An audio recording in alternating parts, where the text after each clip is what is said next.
దేవుని బిడ్డ, ఒకడు వేకునే లేచి చాలా రాత్రి అయిన తర్వాత పండుకొనుచు కష్టార్జితమైన తన ఆహారము తినుచూ నుండుట వ్యర్థమే అని బైబిల్ చెబుతుంది. తన ప్రియులు నిద్రించుచుండగా ఆయన వారికి ఇచ్చుచున్నాడు అని వాక్యం చెబుతుంది.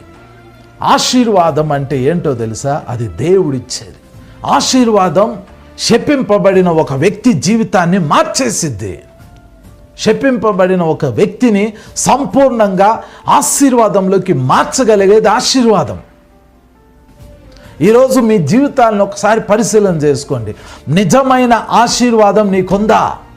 దేవుని కుమారుడిగా, దేవుని కుమార్తెగా పేరు పెట్టుకున్న నువ్వు నిజంగా ఆశీర్వాదాన్ని అనుభవిస్తున్నావా?